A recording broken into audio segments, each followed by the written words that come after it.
Yang kaya tuh kelihatan gitu, yang kaya kelihatan. Jangan tanya orang yang bener kaya ya, dia nggak mau diliatin.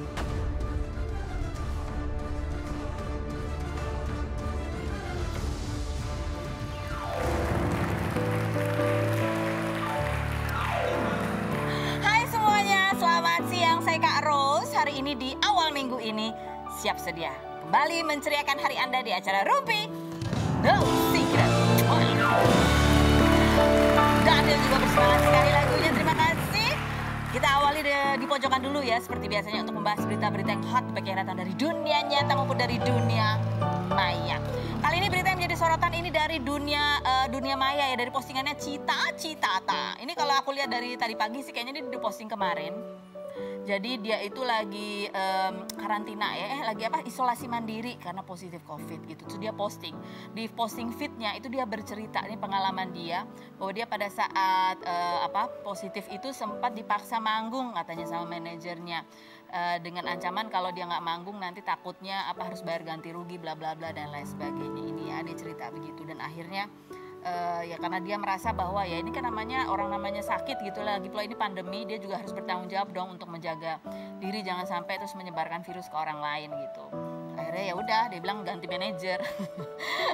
Gitu deh, panjang nih postingannya. Aduh, kalau cuma seonggok begini aku nggak bisa bacain, mohon maaf ya, netizen kecil-kecil banget tulisannya. Coba cek aja di Instagramnya Cita Citata. Nah kalau ini agak gede nih ya. Dia bilang gini, pada saat PCR itu memang CT-nya udah sampai 21. Jadi kalau ada bahasa big scale-nya nggak profesional, sangat tidak rasional. Jadi dibilang katanya, ya kan CT-nya masih tinggi ini sebenarnya gitu, nggak terlalu menular gitu. Jadi masih ada pemaksaan untuk tetap manggung sesuai dengan jadwal gitu. Tapi dia bilang makin hari itu sebenarnya CT-nya makin turun. Dan dia bilang sungguh sangat mengecewakan. Pantes banyak yang mental sama Dese. Siapakah Dese itu?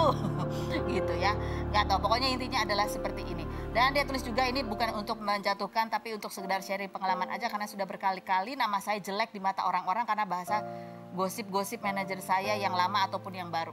Jadi beberapa kali memang bermasalah gitu ya, sama yang disebut manajer. Ada yang apa sih harus bayar ganti rugi berapa gara-gara ini manajer yang mana juga nggak tahu gitu ya, karena ya perjalanan karir dia kan juga panjang, ada beberapa orang yang sudah bekerja sama. Tapi sekarang dia bilang ada manajernya, pokoknya ada yang di Instagramnya dia itu nomor teleponnya. Jangan ditelepon kalau mau kenalan sama Cita Citata ya, karena itu nomor manajernya. Oke, Instastory-nya Cita Citata sekarang juga dia mengabarkan kondisinya sekarang ya rasanya masih seperti flu aja gitu ya, tapi udah minum obat dokter. Kita lihat komentar netizen, kita baca. Netizen bunyinya adalah, baru penyanyi keren, karir boleh melonjak naik, akal sehat kemanusiaan tetap digunakan, lancar terus katanya gitu ya. Best you cheat untuk mengutamakan kesehatan orang lain itu sangat penting, bukan malah mentingin uang dan membawa lalu nyebarin virus ke masyarakat pulau buruh katanya gitu.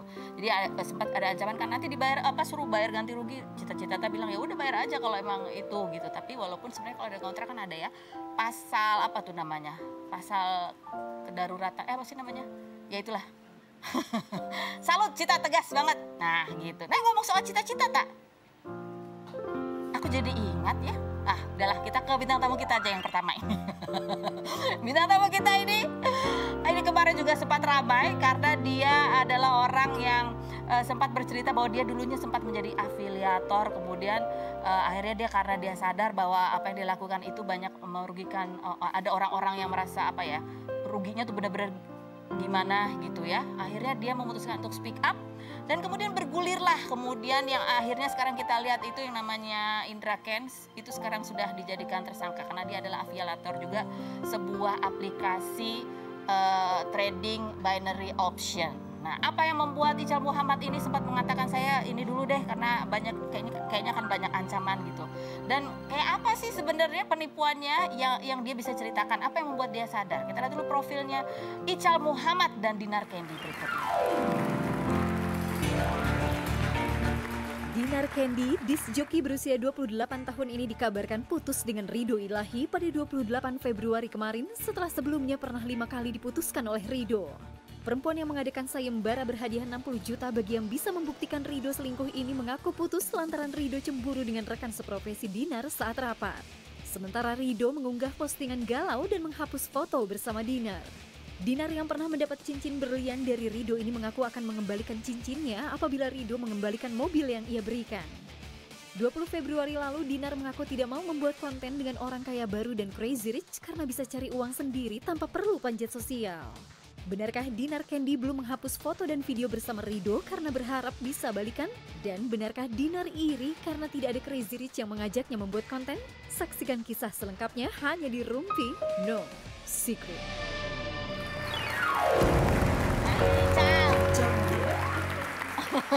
Ame sih lu lari. Harimau ini menikah dengan artis Davina Jamasir pada 2019 setelah 4 tahun pacaran. Sahabat Rizky Bilal ini viral setelah membahas trading khususnya binary option bersama Gita Sinaga dan mengaku pernah menjadi affiliator. Berawal dari 2 tahun lalu ia bermain trading, pernah kalah 30 juta dalam waktu 1 jam dan justru terpacu agar untung hingga ditawarkan oleh aplikasi tersebut menjadi affiliator yang nantinya mendapat keuntungan 70% dari kekalahan trader yang ia bawa namun berhenti karena merasa itu salah dan merugikan banyak orang. Sejak pernyataan Ical, beberapa afiliator di Indonesia dilaporkan seperti Indra Kents, Doni Salmanan, Doni Watgeng, bahkan Indra sudah ditetapkan menjadi tersangka atas tuduhan dugaan penipuan investasi, penyebaran berita bohong, dan tindak pidana pencucian uang. Benarkah setelah menyuarakan sisi gelap trading, Ical Muhammad mendapat ancaman? Dan benarkah Ical dan sang istri ingin segera mendapat momongan? Saksikan kisah selengkapnya hanya di Rumpi No Secret. Baik, kita sudah bersama Ical Muhammad. Kita dudukin dulu di sini. Udah lama gak ketemu ya Ical ya? Kamu duduk di sini. Aku ingin melihat dan mendengar apa reaksi yang terlintas cepat di benak kamu ketika kamu mendengar kalimat-kalimat durjana berikut ini. Apa yang terlintas cepat di benak kamu ketika mendengar Satu kalimat? kata? Ya terserah, bisa satu kata, bisa satu kalimat. Ical Muhammad, tukang pansas. Enggak. Apa yang terlintas di benak kamu ketika mendengar kalimat Ical Muhammad bongkar kedok afiliator karena iri penghasilannya nggak sebesar afiliator lain? Enggak. Ical Muhammad cowok tapi suka gosip, julid. Iyalah. Sama ibu juga barusan. Iya, benar. Itu yang aku senang dari Ical Muhammad. Klop kita. Iya, benar. Ical Muhammad, apa yang terlintas cepat di benak kamu ketika ada kalimat mobil sport mewah karena merah? Ical Muhammad pasti hasil dari trading. Iya. Iyalah. Trading yang mana nih? yang Oke, baik, ketemu Ical Muhammad. Silakan duduk di situ, Ical. Aku mana nih? Sini. Sebelah sana, Ical. Oke, baik, kita ke artikel yang pertama ya. Kenapa sih kita mengundang Ical Muhammad ini? Sekaligus juga mungkin banyak orang yang bertanya-tanya kasus yang besar karena berkaitan dengan wow, murah banget gitu. Ini kenapa sih sampai dimiskinkan apa segala macam. Coba ada artikelnya, bunyinya adalah Ical Muhammad mengaku diancam keselamatannya setelah bongkar gelapnya dunia trading binary option gitu ya. Kita lihat postingan, ini cuplikan wawancaranya Ical di podcastnya ketika dia diwawancara sama Gita Sinaga ya. Kita lihat yang berikut. Ada di postingannya, kayak postingannya. Gimana tunggu. Jadi lo tuh lo main kalah, lalu di email sama admin sebuah akun aplikasi ya. Ditawarkan menjadi seorang afiliator. Lalu kalau ada orang yang ikut afiliasi lo berarti gitu ya. Ya. Itu sifatnya jadi kayak MLM dong, downline. Ya, ada ya bisa dikatakan downline ya. Oh, oke. Pokoknya yang dari lo aja nih. Misalnya lo punya orang bawaan lo langsung 5. 70%, 30% itu maksudnya gimana? 30% buat aplikasi itu, buat aplikasinya. 70% gua. Lah, tunggu dulu. Misalnya 5 orang ini untung main hari ini dari loss. Serius 70% ke afiliator itu dari loss-nya member? Bin partnernya memang menjelaskan seperti itu. Jadi gitu? Ketika loss, afiliatornya dapat 70%, 30% itu buat mereka. Tapi ini bin partner ya, bukan kata Ical Muhammad, tapi bin partnernya memang. Bin partnernya ngomongnya begitu? Tertulis gitu? Tertulisnya memang seperti itu. Ke kamu tertulis ada gitu? Memang tertulis seperti itu. Oke. Terus bukan karena kamu bawa member. Kalau MLM kan sifatnya, ini kalau member pertama dapat itu ada bonus. Ini bukan. Ini cuman 2 arah doang. Jadi kayak afiliator sama para member-member kita aja. Jadi nggak ada tuh kayak sistem Ponzi atau sistem MLM yang sistem akar gitu, piramid nggak ada. Jadi satu orang dengan banyak member. Dengan banyak member gitu. Sekarang bayangin aja kalau membernya itu udah ratusan bahkan ribuan. itu kan nominalnya lumayan juga. Gitu. Jadi mungkin orang banyak yang nggak tahu ini kalau trading biasa kan sebenarnya nggak apa-apa. Tapi apa bedanya ini sehingga ini dianggap sebagai ilegal? Jadi kalau menurut aku ya, binary option itu bukan judi, tapi lebih parah daripada judi. Kenapa? Ini live disebut judi nggak apa-apa ya? Ini judi. live. Ya, nggak apa-apa. Nggak apa-apa kan? Ini kan sekalian Kalau judi kan kita pasang taruhan nih gitu. Kalau judi kan kita taruh 100.000. Ya. Kalau kalah kita kehilangan 100.000, kalau menang kita dapat 100.000. Nah kalau binary option enggak. Jadi yang kita taruhin 100.000, kalau kalah kita hilang 100.000, kalau menang kita cuma dapat maksimal 85%. Nah itu jelas udah bukan satu tuh ya. Satu. Jadi banyak banget fakta yang akhirnya terkulas di sini kan. Pertama dari pendapatnya juga udah nggak bisa dikatakan trading. Terus nggak ada aset yang kita beli. Itu nggak ada aset yang kita beli. Jadi kalau saham atau forex itu kan ini ada mata uang. asetnya. Saham itu adalah saham perusahaan. Benar. Kalau ini tuh apa sebenarnya? Ini adalah OTC. Jadi market tiruan, market real tiruan. Ini yang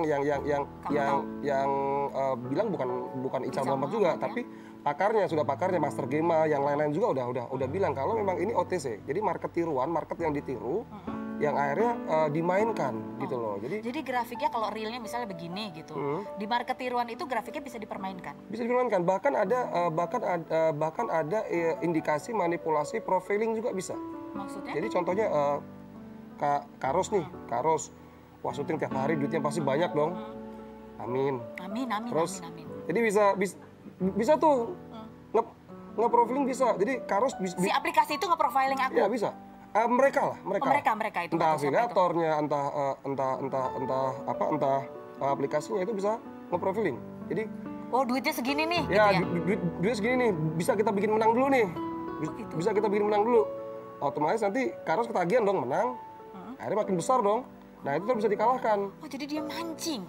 Dia tahu nih ikannya misalnya nih segede ini gitu ya. Pertama mancing handphone dulu dia taruh. Balik handphone dulu, seneng ya kan. Tambahin deh sama cincin ya kan. Balik. Terus begitu semua dikeluarin hilang semua. Gitu. Jadi nah itu dia. Akhirnya sampai ada yang bunuh diri, ada yang habis 1,3 M, habis ada yang sampai sekarang nggak punya apa-apa tinggal di gereja, sampai ada yang banyak, sampai ada depresi, cerai, semua banyak. Itu banyak. Kamu bilang bahwa kamu pernah ditawari jadi afiliator, tapi akhirnya kamu berhenti. Iya. Apa momentumnya sampai kamu tuh? Iya, jadi tadi main mandiri diajarin sama temen main. Ketika main kok pertama menang terus kalah hampir 30 juta memang. Habis itu aku kan orangnya observatif ya, maksudnya aku tuh pengen cari tahu. Kamu katanya trading sampai di 7 ini. Iya, aku 7 tempat. Semua tuh aku ikutin. Itu binary option semua atau? Bukan. Ada yang biasa. Ada semuanya lah. Ada memang ada ini, ada itu semuanya.